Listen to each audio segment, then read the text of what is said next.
Yes, chemistry sample paper पे एक question wrong print हुआ है एंड आई होप ये मिस्टेक्स ये लोग वापस रिपीट नहीं करेगा तुम्हारे बोर्ड एग्जाम में।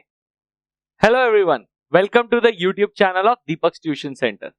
आज के इस वीडियो में हम लोग केमिस्ट्री सैंपल पेपर जो कि सेमेस्टर 1 के लिए रिलीज किया गया है क्लास 10 का, उसको कंप्लीट ब्रेकडाउन करेंगे, उसका कंप्लीट एनालिसिस करेंगे। So let us move into it. देखते हैं किस तरह से हम लोग को चैप्टर वाइज वेटेज दिया गया है। तो हमारे सेमेस्टर 1 में periodic table, chemical bonding, acid basis, salts, analytical chemistry, mole concept और इलेक्ट्रोलाइसिस वाले चैप्टर्स आ रहे थे। हमारा जो पेपर है उसमें सिर्फ 1 मार्क क्वेश्चन या फिर केस स्टडी क्वेश्चन के एक क्वेश्चन 4 नंबर का दिया गया है। वो एक क्वेश्चन पीरियोडिक टेबल से आया है और बाकी हमारा पीरियोडिक टेबल से 8 नंबर का 1 मार्क क्वेश्चन आया है, 7 नंबर का केमिकल बॉन्डिंग से आया है, 6 नंबर का एसिड बेसिस सॉल्ट से, एनालिटिकल केमिस्ट्री से 2 मार्क्स का, मोल कॉन्सेप्ट से 5 नंबर का और इलेक्ट्रोलाइसिस से 8 नंबर का। सो ओवरऑल हमारे 36 क्वेश्चंस है, 36 क्वेश्चंस है जो कि सिंगल 1 मार्क क्वेश्चन है और एक क्वेश्चन है जिसमें बेसिकली एक केस स्टडी क्वेश्चन है जिसमें 4 क्वेश्चंस है 1 मार्क ईच। सो टोटल हमारे 40 क्वेश्चंस हो गए। सो बेसिकली हम लोग को 1 घंटा दिया जाएगा जिसमें 40 एमसीक्यू क्वेश्चंस अटेम्प्ट करना है। ज्यादा डिफिकल्ट सिनेरियो नहीं है, बहुत ही आराम से, बहुत ही इजीली हम लोग इसको कर सकते हैं। कोई खास टेंशन वाला बात नहीं है क्योंकि पेपर बहुत ज्यादा डिफिकल्ट नहीं बनाया है। होपफुली यही स्टैंडर्ड कंटिन्यू किया जाएगा। So let us start solving the paper. The trend in metallic nature of metals as we go from top to bottom in a group. तो जैसे जैसे हम लोग ग्रुप में नीचे जाते जाते हैं मेटालिक कैरेक्टर बढ़ता जाता है, increases. So increases is the right answer. The color observed when the solution of magnesium hydroxide. Magnesium hydroxide एक क्या है? बेस, और बेस को जब हम लोग फेनोल्फथलीन में डालते हैं तो उसका कलर क्या हो जाता है? पिंक। This is right. वैसे एक बार बाकी भी पढ़ लेते हैं, ऐसा कोई वो बात नहीं है। Methyl orange remains orange, know that is wrong. Methyl orange का कलर चेंज हो जाता है, फेनोल्फथलीन का भी कलर चेंज हो जाता है और ब्लू लिटमस रेड नहीं होता है, रेड लिटमस ब्लू होता है। सो इफेक्टिवली एक ही राइट आंसर है। The compound which is a non electrolyte, जितना भी एसिड, बेस या सॉल्ट होता है वो सब इलेक्ट्रोलाइट होता है। सो यहाँ पे हम लोग को पोटेशियम क्लोराइड आयनिक कंपाउंड है जो कि इलेक्ट्रोलाइट होगा, सल्फ्यूरिक एसिड जो कि इलेक्ट्रोलाइट होगा, कार्बन टेट्राक्लोराइड जो कि एक कोवैलेंट कंपाउंड है वो एक नॉन इलेक्ट्रोलाइट होगा, जबकि एसिटिक एसिड भी एक एसिड होता है CH3COH, वो भी एक इलेक्ट्रोलाइट होगा। Twice the vapour density gives, ये तो डायरेक्ट फॉर्मूला है, molecular mass equals to twice the vapour density. तो ऑप्शन में मॉलिक्यूलर मास नंबर 3 में गिवन है, तो ये हमारा कंप्लीट हो गया। The number of lone pair of electrons in the nitrogen atom in ammonia. Ammonia में एटम क्या होता है हमारा? नाइट्रोजन। नाइट्रोजन बेसिकली N, जिसके अंदर लास्ट ऑर्बिट में 5 इलेक्ट्रॉन्स होते हैं, तो 3 तो उसने हाइड्रोजन के साथ शेयर किया हुआ होता है, तो बेसिकली उसके पास सिर्फ एक लोन पेयर बचा। सो इफेक्टिवली उसके पास ओनली 1 लोन पेयर बचेगा, that is option number 1। Elements with similar valence shell configuration in a periodic table are placed in. Elements जिनका सेम वैलेंस शेल कॉन्फ़िगरेशन होगा, मतलब लास्ट ऑर्बिट में सेम नंबर ऑफ इलेक्ट्रॉन्स होगा, उनको same group में डाला जाएगा। तो same group, different group wrong, same period wrong, different period wrong. Actually different period possible है लेकिन कोई रूल नहीं है। हमारा मेन आंसर है सेम ग्रुप, ठीक है ना। डिफरेंट पीरियड वैसे तो लॉजिकल है क्योंकि डिफरेंट पीरियड्स में ही आएंगे, ऑब्वियस है, लेकिन ऐसा कोई सोच के नहीं डालता कि different period. Main right answer क्या है? सेम ग्रुप, सबको सेम ग्रुप में डाला जाएगा। The gas liberated when sodium sulphide reacts with dilute sulphuric acid.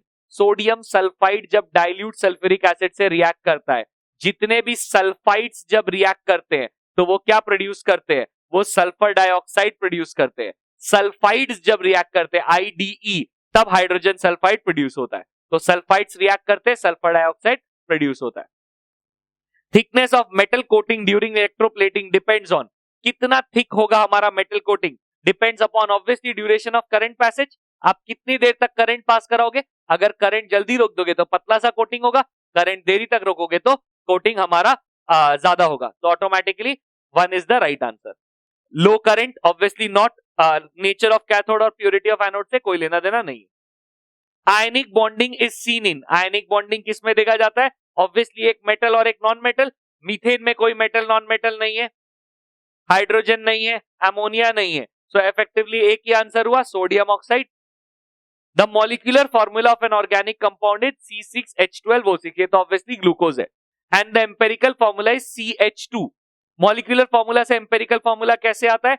इसमें से 6, 12 और 6 में से हम लोग क्या कॉमन ले सकते हैं? 6, तो बेसिकली ब्रैकेट के बाहर 6 आ जाएगा, तो अंदर में बचेगा CH2O। तो हम लोग से क्वेश्चन में पूछा है n का वैल्यू क्या है? n का वैल्यू 6 है, तो इसीलिए हमारा राइट आंसर होगा 2, जो कि 6 है। When an electron is added in the valence shell, जब भी वैलेंस शेल में इलेक्ट्रॉन ऐड होगा, ऑब्वियस सा बात है ये कौन सा आयन में कन्वर्ट होगा? ये एनायन में कन्वर्ट होगा। एनायन क्या होते हैं? नेगेटिवली चार्ज आयन, और नेगेटिवली चार्ज आयन के लिए कौन सा टर्म यूज किया जाता है? Electron affinity. आयनाइजेशन पोटेंशियल हमारा यूज किया जाता है मेटल्स के लिए, जो कि कैटायंस फॉर्म करते हैं, और ये एनायंस फॉर्म करते हैं, नॉन मेटल्स। तो जब भी तुमको किसी को, कोई एक नॉन मेटल को दूसरे इलेक्ट्रॉन को अट्रैक्ट करना होगा, उसको एनर्जी रिलीज करना होगा, so energy is released is the right answer. The most electronegative element, electronegativity, वैसे तो ये वैल्यू डायरेक्टली याद होना चाहिए तुमको, आंसर फ्लोरीन है, बट स्टिल मैं जज करवा दे रहा हूं।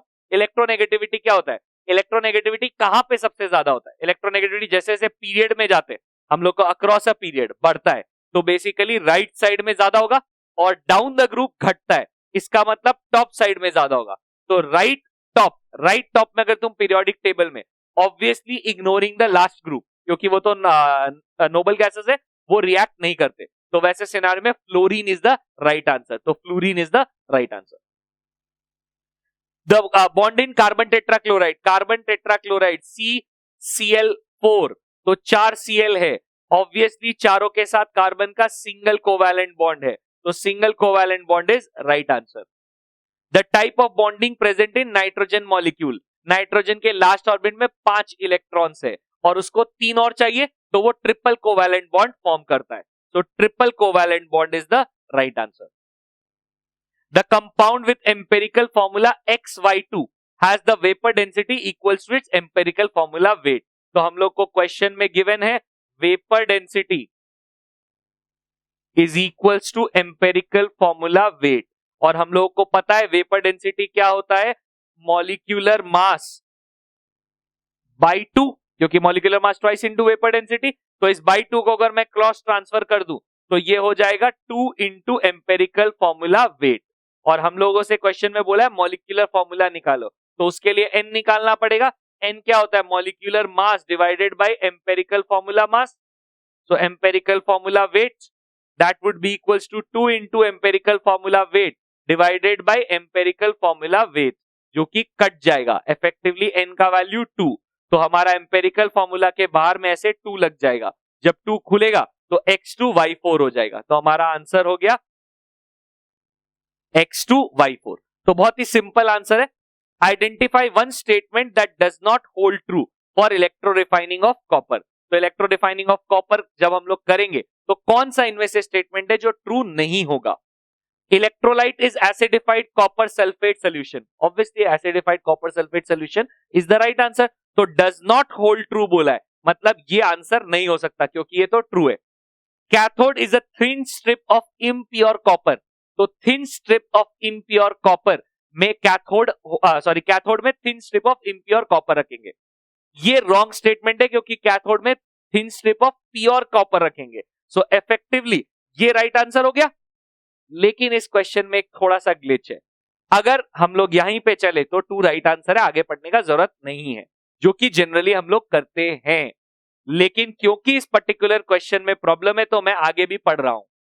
एनोड डिसॉल्व्स इन इलेक्ट्रोलाइट, ट्रू, जैसे जैसे इलेक्ट्रो रिफाइनिंग होगा एनोड पतला होता जाएगा, लॉजिकल है क्योंकि एनोड पे इम्प्योर रखा जाता है और कैथोड पे प्योर, और क्वेश्चन में बोला है एनोड गेट्स थिकर, अब fourth option, how can that be true? So effectively ये भी ट्रू नहीं है, मतलब 2 ऑप्शंस है जो कि राइट है, डज नॉट होल्ड ट्रू में 2 ऑप्शंस है, ये एक प्रॉब्लम हो गया क्वेश्चन में, ये क्वेश्चन एक्चुअली थोड़ा रॉन्ग प्रिंट हो गया। मेरे को ऐसा लग रहा है कि यहां पे इम्प्योर के जगह वो लोग प्योर लिखना चाहता था या कैथोड के जगह एनोड, जो कि टाइपिंग एरर हो गया है, अगर तुम्हारे एग्जाम में भी ऐसा हुआ तो ऑब्वियसली तुमको उस पे फुल मार्क्स मिलेगा, वो सब पे ग्रेस मार्क्स मिलता है अगर क्वेश्चन रॉन्ग प्रिंट हुआ है, तो वो टेंशन लेने का कोई नेसेसिटी नहीं है। The observation when ammonium chloride reacts with potassium hydroxide. Ammonium chloride एक अमोनियम सॉल्ट है, और जब भी ammonium salt, basically ammonium salt अगर हमारा पोटेशियम हाइड्रोक्साइड जो कि एक बेस है रिएक्ट करता है, तो वो फॉर्म करता है salt plus water plus ammonia. Ammonia is a basic gas, तो पहले पढ़ते हैं reddish brown gas, obviously wrong. A colourless gas which turns moist red litmus blue. Colourless gas, yes ammonia is a colourless gas. क्या ये moist red litmus को blue करेगा? Yes, क्योंकि alkali nature का है, मतलब बेसिक नेचर का है। सो ये तो राइट आंसर है। एक बार क्योंकि पिछला क्वेश्चन रॉन्ग था तो आगे भी पढ़ लेते हैं। A green coloured gas which turns moist red litmus paper moist blue litmus paper red, जो कि ऑब्वियसली रॉन्ग है, ये तो क्लोरीन को सिंबलाइज कर रहा है, जो कि आएगा नहीं। और colourless gas which turns lime water milky, that is carbon dioxide, जो कि भी नहीं आएगा, इसमें ऑप्शन कार्बन है ही नहीं हमारे पास। So obviously number 2 is the right answer. The colour of a precipitate form when ferrous ions react with ammonium hydroxide solution. Ferrous ions के कलर क्या होते हैं, ये तुमको याद होना चाहिए एनालिटिकल केमिस्ट्री से। फेरस आयन के कलर डर्टी ग्रीन होते हैं और फेरिक आयंस के कलर रेडिश ब्राउन होते हैं। During ionisation metal lose electrons, this change can be called. जब भी इलेक्ट्रॉन्स जाता है कोई भी एटम या आयन से, जो भी, तो वैसा सिनेरियो में हम लोग बोलेंगे कि इलेक्ट्रॉन्स जाने को ऑक्सीडेशन बोलते हैं। ये हमारा डेफिनेशन में गिवन था लास्ट ईयर, तो ऑब्वियस सा बात है, ये ऑक्सीडेशन होगा राइट आंसर, कुछ सोचने का जरूरत नहीं। The oxide of a metal that reacts both with acid and alkali to form salt and water. तो एक ऐसा ऑक्साइड ऑफ अ मेटल जो कि एसिड और अल्कली से दोनों से रिएक्ट करता है, ऐसे मेटल्स को एम्फोटेरिक इन नेचर बोलते हैं। 3 मेटल्स है ऐसे, aluminium, zinc, lead. So option में क्या है, एल्यूमिनियम गिवन है। Done, let us move ahead. This property which decreases from left to right, the property which decreases from left to right across a periodic table.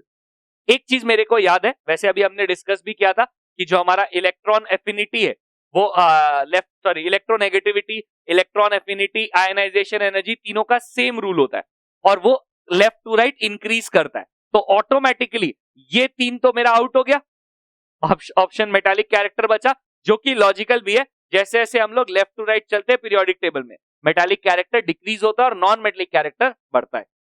On the basis of electronic configuration the period and group of B59, 5 हो गया हमारा atomic number जो कि हम लोग को चाहिए।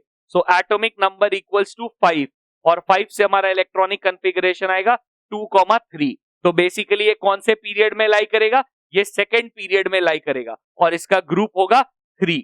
So second period group 3 done. वैसे दूसरा ऑप्शन दिया नहीं था सेकेंड पीरियड का, तो वैसे भी मेरा जजमेंट हो जाता। Select the ion which would get selective discharge from the aqueous mixture of the ions listed below. सबसे लोएस्ट में जो सबसे आसानी से जिसको प्रेफरेंस मिलेगा, सेलेक्टिव डिस्चार्ज प्रेफरेंस मिलेगा, वो हाइड्रोक्सिल आयंस होता है, दैट इज OH। तो एकदम फटाफट तुम देख के आंसर कर पा रहे हो, hardly takes any time. Hydronium ion is formed when a molecule of water combines with, hydronium ion form करता है जब H2O कंबाइन करता है H प्लस आयन के साथ, और हाइड्रोजन एटम गिवन है पहला वाला में जो कि ऑब्वियसली रॉन्ग है, हाइड्रोजन मॉलिक्यूल गिवन है लास्ट वाला में वो भी रॉन्ग है, ऑक्सीजन एटम भी रॉन्ग है, ऑब्वियसली प्रोटॉन हो जाएगा। लेकिन लॉजिक तो बैठना चाहिए ना कि सर प्रोटॉन कैसे हुआ। हाइड्रोजन आयन एक्चुअली क्या होता है, एक प्रोटॉन, क्योंकि उसमें न्यूट्रॉन होता नहीं है, इलेक्ट्रॉन तो उसने डोनेट कर दिया, तो इफेक्टिवली बचा क्या, 1 प्रोटॉन। तो इफेक्टिवली प्रोटॉन राइट आंसर है। बट अगर तुमसे नहीं भी जज हो रहा था तो भी हमारा काम हो गया एलिमिनेशन से। The condition that is most appropriate for electroplating with निकल, निकल से इलेक्ट्रोप्लेट करने के लिए क्या चाहिए, इलेक्ट्रोलाइट निकल का चाहिए, और यहाँ पे बोल रहे हैं electrolyte molten copper sulphate use करो, ऑब्वियसली रॉन्ग है, ये तो बेवकूफी होगा। Anode should be made of impure निकल प्लेट, नहीं, एनोड को प्योर निकल प्लेट का बनाएंगे तभी तो एनोड से कैथोड में प्योर निकल ट्रांसफर होगा, तो ये भी ऑब्वियसली रॉन्ग है। ऑल्टरनेटिंग करंट कभी भी इलेक्ट्रोप्लेटिंग में, इनफैक्ट इलेक्ट्रोलाइसिस पूरे पोर्शन में हम लोग ऑल्टरनेटिंग करंट यूज नहीं करते, तो ये रॉन्ग है। सो ऑटोमेटिकली हमारा right answer periodic replacement of cathode is needed. Logic भी लगा लेते हैं, कैथोड एक्चुअली क्या होता है? कैथोड जो भी आर्टिकल को आपको प्लेट करना है, तो ऑब्वियस सा बात है जब उसका प्लेटिंग हो जाएगा तो उसको हटा के आपको दूसरा कैथोड लगाना पड़ेगा, तो पीरियोडिक रिप्लेसमेंट आपको करना ही पड़ेगा। थोड़ी ना एक ही आर्टिकल पे बहुत ज्यादा प्लेटिंग करना है अपने को, उस पे एक मिनिमम अमाउंट प्लेट करके आर्टिकल चेंज करना है। The hydroxide which is soluble in excess ammonium hydroxide. Ammonium hydroxide में सॉल्युबल एक्सेस में दो ही है, एक कॉपर आयंस, एक जिंक आयंस, और यहाँ पे ऑप्शन में हमारे जिंक हाइड्रोक्साइड दिया है, तो डन हो गया। एकदम सिंपल सिंपल क्वेश्चन है, to the point.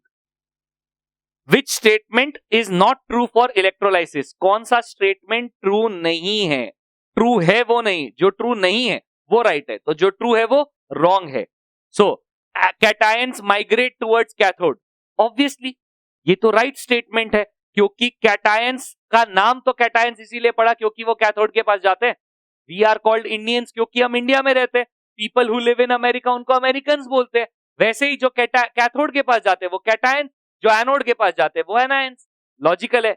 Second, anions discharge at anode, anions anode पे डिस्चार्ज होंगे, और एनोड पे कौन डिस्चार्ज होगा? एनायंस, इसीलिए तो उसका नाम पड़ा है, तो ऑब्वियसली ये तो राइट स्टेटमेंट है। दूसरा सवाल पूछा है हमसे, क्या तो एनायंस और कैटायंस में कौन रिड्यूस होगा इलेक्ट्रोलाइसिस में? रिडक्शन किसका होता है? जिसमें इलेक्ट्रॉन ऐड हो जाता है। इलेक्ट्रॉन्स किस में ऐड होंगे? जिनमें इलेक्ट्रॉन्स का शॉर्टेज होगा, मतलब positive ion, that is cations. तो कैटायंस हमेशा रिड्यूस होंगे, एनायंस ऑक्सीडाइज होंगे। ये तो अभी हम लोग करके भी आए थे एक क्वेश्चन में, तो देखो कितना रिपीटेटिव नेचर का क्वेश्चन पूछा है। H2Y is the formula of a compound. What is the valency exhibited by Y? H2Y। हम लोगों ने क्रिस क्रॉस सीखा था, तो अभी हम लोग को क्या करना चाहिए? हम लोग को इसको क्रिस क्रॉस करना चाहिए। इस 2 को इधर भेज देना चाहिए, और यहां पे जो 1 था उसको हम लोगों को इधर ट्रांसफर कर देना चाहिए। तो उसके अकॉर्डिंगली हम लोग देखेंगे कि हमारा जो Y का वैलेंसी है वो क्या अचीव हुआ? Y का वैलेंसी 2 अचीव हुआ। सो Y का वैलेंसी 2 है, तो तुमको रिवर्स लेके जाना है, आराम से आंसर आ जाएगा। The particles which attract one another to form electrovalent compounds. Electrovalent compounds को आयनिक कंपाउंड्स बोलते हैं क्योंकि वो आयंस के अट्रैक्ट होने से बनता है। सो effectively ions get attracted. Which one of the following statement is not correct? तो ये नॉट करेक्ट वाले बहुत स्टेटमेंट्स पूछ रहे हैं, ध्यान रखना। Pure water does not allow a current to flow through it. Yes, it is a true statement, और ट्रू स्टेटमेंट राइट नहीं होगा इस क्वेश्चन में। Electrolyte only conducts when in molten state, नहीं, एक्वस स्टेट का क्या हुआ? एक्वस स्टेट में भी तो कंडक्ट करता है, तो एक्वस स्टेट में कंडक्ट करेगा, तो इफेक्टिवली ये रॉन्ग हुआ। अगर ये स्टेटमेंट रॉन्ग है तो आंसर राइट है। 99% this is the right answer. आगे पढ़ते हैं, क्योंकि हो सकता है फिर से एरर हो। Electrodes react with electrolyte to be called active electrodes. दो टाइप का इलेक्ट्रोड्स होता है, एक्टिव इलेक्ट्रोड और पैसिव इलेक्ट्रोड।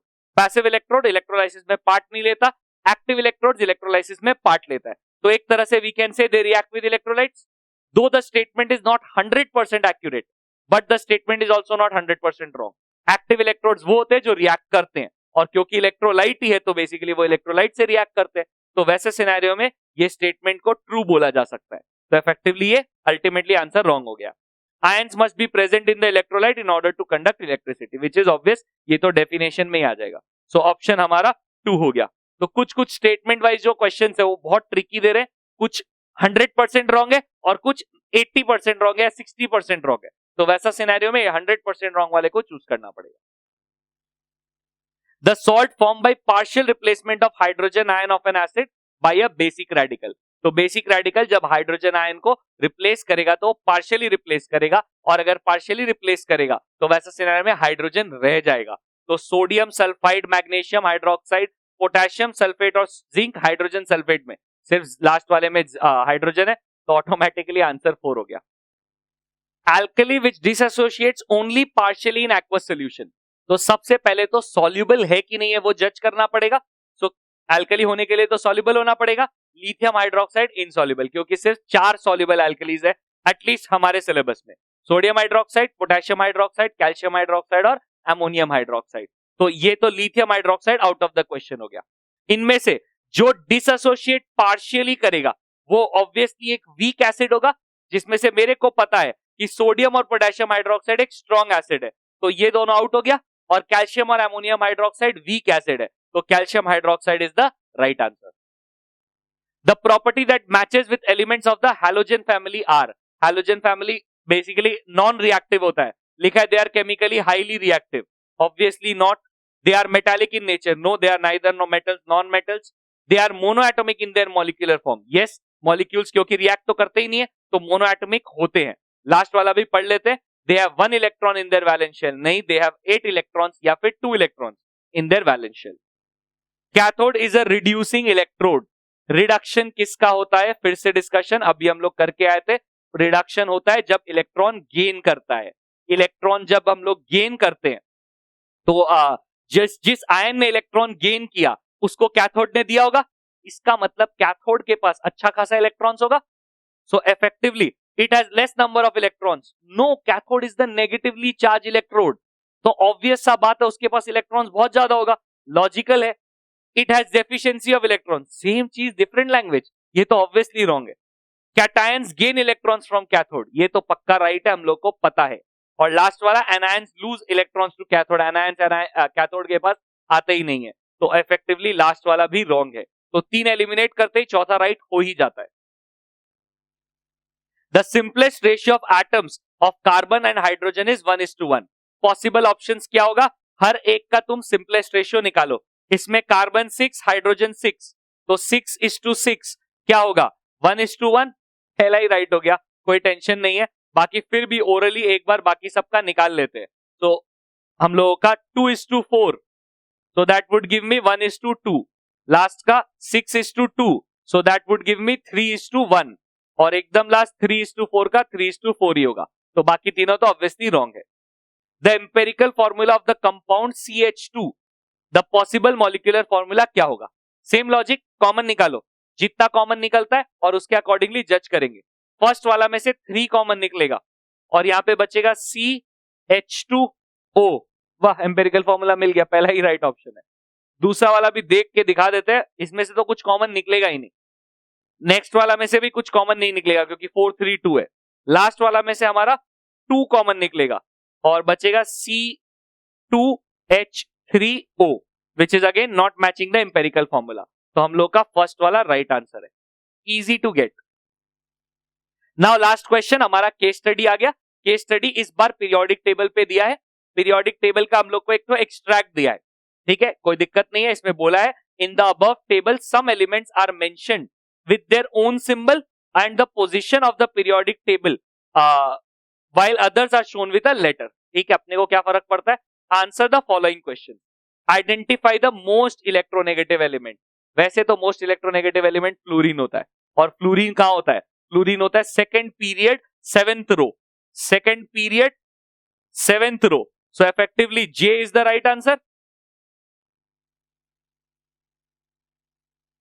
लेकिन फिर भी हम लोग एक बार ओरली ऑब्वियसली जज कर सकते हैं, सबसे ज्यादा जो राइट साइड में होता है उधर इलेक्ट्रोनेगेटिव होता है और टॉप मोस्ट, तो जे ऑटोमेटिकली आ गया, ठीक है ना, जे गिवन भी था, कोई टेंशन वाला कहानी नहीं है, तो जे हमारा 4 में राइट हो गया। How many valence electrons are present in Q, Q कहां है, सर्च करते, क्यू यहां है। वैलेंस इलेक्ट्रॉन डिपेंड करता है ग्रुप पे, ग्रुप 15 है तो 5 होगा, ग्रुप 14 होता तो 4 होता, ग्रुप 13 होता तो 3 होता, सो इफेक्टिवली 5 होगा। डन, वैसे भी 5 है लिखा हुआ है बगल में, तो 5 होगा, ये इजी है। The formula of compound form between E and O, E कहां है, E है यहां, O कहां है, O है यहां। O तो ऑक्सीजन को ही रिप्रेजेंट कर रहा है, जिसका वैलेंसी क्या होगा 2, ऑक्सीजन का वैलेंसी 2। E कौन से ग्रुप में है, ग्रुप 13, तो E का वैलेंसी क्या होगा 3, तो अगर हम लोग क्रिस क्रॉस करेंगे तो 3 यहां आ जाएगा, 2 यहां आ जाएगा, सो बेसिकली हमारा आंसर हो जाएगा E2O3, E2O3 डन। तो बहुत ही इजी क्वेश्चन है। The type of bond form between A and X, तो A कहां है, A यहां है, और X कहां है, यहां है। A ऑब्वियसली मेटल है और X नॉन मेटल है, एक मेटल एक नॉन मेटल के बीच में कौन सा बॉन्ड होगा, आयनिक बॉन्ड होगा, सो आयनिक बॉन्ड का ऑप्शन फर्स्ट वाला ही है। आयनिक या इलेक्ट्रोवैलेंट कोई सा भी दे सकता है, मेटेलिक बॉन्ड जैसा कोई बॉन्ड नहीं होता है, और कोवैलेंट और कोऑर्डिनेट बॉन्ड ऑब्वियसली इसमें रॉन्ग है। सो दिस कंप्लीट्स द हमारा सैंपल पेपर। ऑब्वियसली बहुत सिंपल क्वेश्चन है, एकदम टू द पॉइंट है। अगर आता है तो तुरंत आता है, नहीं आता है तो गोल गोल घूमते रह जाओगे। कोई कुछ नहीं कर सकते, यहाँ पे कुछ लॉजिक नहीं है। ऑब्वियसली यहाँ पे एम्पेरिकल फॉर्मूला डिराइव करने तो नहीं दे सकता था, बट आई एक्सपेक्टेड कि शायद तुम लोगों को सेट क्वेश्चंस में दिया जा सकता था वो, बट ये लोग नहीं चूज किया यहाँ पे देना। हो सकता है एग्जाम में आ जाए, कुछ गारंटी नहीं ले सकते। सो हमारा सैंपल पेपर का पर्पस क्या होता है? सैंपल पेपर बताता है कितने क्वेश्चंस आएंगे, कितने मार्क्स के आएंगे, किस टाइप के क्वेश्चंस आएंगे। जैसे stand alone MCQs versus case study MCQs. हर स्टैंड अलोन 1 नंबर का है केमिस्ट्री में, और एमसीक्यूज में 4 क्वेश्चन है, सॉरी केस स्टडीज में 4 क्वेश्चन है, जो कि 1-1 मार्क का ईच है। तो वैसा सिनेरियो में तुमको ये ध्यान रखना पड़ेगा कि सैंपल पेपर से ये नहीं पता चलता कि weightage of chapters exactly match करेगा क्या एग्जाम में। कोई गारंटी नहीं है, it might happen, it might not happen. और थर्डली हम लोग का जो वो है स्टैंडर्ड है, उसका भी कोई गारंटी नहीं है। कैसा cheating anti cheating measures use करेगा कुछ नहीं बोल सकते। तो फिलहाल के लिए स्टडी प्रॉपर्ली, खाली चीटिंग पे भरोसा करना is not a good idea. Lucky मिल गया चीटिंग का option, very good, that is an additional feature. लेकिन उसके अलावा यहां पे फिलहाल पढ़ाई कर लो तो बेटर है, बहुत ज्यादा डिफिकल्ट एग्जाम नहीं है। Thank you everyone for watching the video. If you like the video please like and share it with your friends, ताकि ये ज्यादा से ज्यादा लोगों तक पहुंच पाए। Do subscribe to the channel and bell icon को प्रेस करना ना भूले, ताकि आपको हमारी हर अपडेट मिलती रहे।